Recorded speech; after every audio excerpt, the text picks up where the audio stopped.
Jogo modak kod ng'ol e kaunti ya Migori dwaro mondo mi piny owacho konygi yudo gi wuoth ma oting'o ndigni kata wheelchairs kod gik mamoko manyalo konyogi e wuoth kaachiel kod wuoyo. Jojuma ne giloko e kaunti ma Migori. Jogo modak kod kit ng'ol ma opogore opogore pod kalo yudheche mathoth e kaunti ma Migori. Moko kuomgi pod swekore nikech gionge kod ndigni kata wheelchairs manyalo konyogi e wuoth. Maya osechuno moko kuomgi mondo koro bedie dhor kendo lokre jokwecho nikech ok ginyalo wuotho koni kod koni ka gimanyo nweng'o. Nyaka joma nyaka ne pok no wuotho gi wheelchair to gin joma dwaro wheelchair. Joma pok no yudo crutches gina dal. Migori County Government mondo bi bende mondo konywa e ground ka nikech pod wan gi nyithindo to gi mine ma pod nigi dwaro to gionge gi wheelchair kendo ok ginyal afford wheelchair kata crutches. Sheila Dome cheko joka riwruogno mar mine ma odak kod ng'ol e kaunti ma Migori wacho ni piny owacho oserem e chiwo ndigni kata wheelchairs moromo ni jogo modak kod ng'ol e kaunti ma Migori. Adoyo mane wuoyi kinde mane gichiwo ndigni kata wheelchairs ni jogo modak kod ng'ol wachni rem mar piny owacho mar chiwo ndignigi emomiyo koro gin giwegi wuok oko ka gitudore kod jogo mamoko mar manyo kony ma oting'o ndigni ne jogo modak kod ng'ol.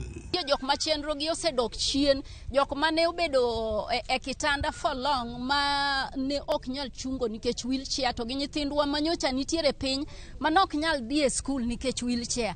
Koro ne wadhi e gwenge ma wakaogi motimnegi assessment ma kawuono koro giyudo wheelchair. Onge pesa mwaseyudo e government mondo mi watim go magi ne watimo ka e ofuke wa mine mong'ol. Sasa kuanzia leo nitakuwa naenda sokoni, naenda nafanya shughuli yangu kibiashara, kama ni viatu nitakuwa na shona sababu nimepata miguu sasa. An pok na wuotho gi gigi, icha wuotho gi ma kienyeji miti.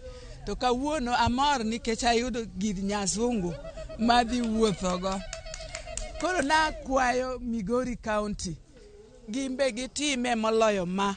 Jogo modak kod ng'ol go nitie kata nyithindo mathoth ma odak kod ng'ol mabende nyaka sani koro ok nyal dhi sikul nikech gionge kata ndigni ma ginyalo chopogo kuondego. Kama miaka mingi tangu niumie 2015 nimesumbuka sana nikilala kwa kitanda wakinibeba ndugu yangu na bibi yangu wakinibeba wakinitoa wakiniweka kwa jua wananirudisha. Kwa tumekwama kama mimi yangu ilikuwa imevunjika.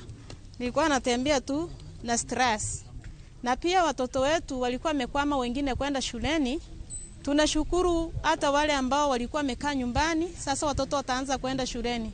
Roda Teme achiel kuom joherruogno mar mine ma odak kod ng'ol e kaunti ma Migori wacho ni bende koro gibiro kod chenro mopogore opogore mag nweng'o ma oting'o hola kaachiel kod kungo mar jiwo nweng'o mag jogo modak kod ng'ol.